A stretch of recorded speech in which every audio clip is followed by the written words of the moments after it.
Assalamualaikum warahmatullahi wabarakatuh. Nama saya Erlina Arafi dari Fakultas Pertanian Universitas Muhammadiyah Jember. Di sini saya akan menjelaskan kembali hasil review webinar Temu Gagasan dengan judul Masa Depan Koperasi dan Inovasi di Indonesia. Dan di sini saya akan menjelaskan tentang wajah koperasi di Indonesia dari pembicara Dr. Insinyur Nining I. Susilo MA, yaitu founder UKM Center FEB UI.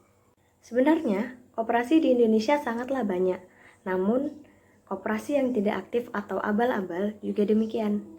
Pada tahun 2012, banyak koperasi abal-abal mencapai 53.578. Dan pada 2015, Kementerian berupaya untuk membuat ID koperasi. Jadi hal ini untuk mencegah adanya koperasi abal-abal. Jadi bagi koperasi yang tidak memiliki ID akan diancam untuk ditutup. Pada tahun 2016, sudah banyak koperasi yang ditutup, dan sekitar 45.629 koperasi abal-abal yang ditutup karena tidak memiliki ID koperasi. Pada tahun 2009 pun masih terjadi penutupan koperasi abal-abal, meskipun jumlah yang ditutup tidak terlalu banyak, sekitar 469 koperasi abal-abal yang ditutup. Inovasi sebagai salah satu daya saing negara. Semua negara menghadapi kebingungan yang sama. Hampir tidak ada bedanya antara negara maju dan negara berkembang. Ide, membangun produk, mengukur data, belajar dalam putaran MBL. Karena keadaan pandemi sekarang, maka sangat penting mengutamakan lokalitas, kreativitas, dan bersyukur menjadi andalan paling utama. Memanfaatkan yang ada secara kreatif, mau mendengar masukan dan mencoba terus memperbaiki. Esensi dari inovasi adalah kita harus belajar dari kesalahan dan memperbaikinya. Pada tahun 2016, dalam raport daya saing, masalah terbesar dalam berbisnis yang dihadapi Indonesia adalah korupsi. Hingga pada tahun 2018, korupsi masih menempati nomor 1 pada data raport daya saing. Adanya koperasi abal-abal tumbuh dari 2012 hingga 2015, hampir 6% per tahun. Dengan adanya penutupan koperasi abal-abal, jumlahnya turun menjadi sekitar minus 3%. Namun, persepsi korupsi di Indonesia semakin naik. Pada tahun 2012, sekitar 32% persepsi korupsi di Indonesia.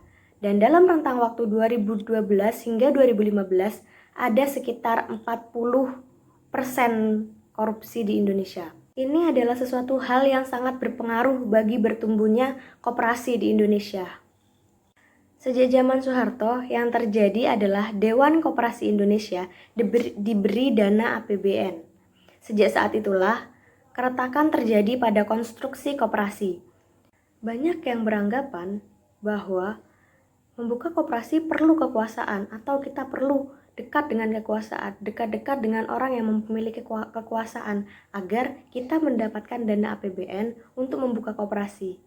Padahal sejatinya koperasi bersifat mandiri, tanpa perlu adanya dana APBN untuk melanjutkannya. Saat ini, konstruksi 3 kekuatan kewarganegaraan Indonesia sedang tidak seimbang. Untuk mengembalikan kekuatan koperasi, seharusnya dana APBN tidak perlu lagi diturunkan kepada Dewan Koperasi Indonesia. Hal ini dilakukan agar koperasi bisa sejajar dengan pemerintah.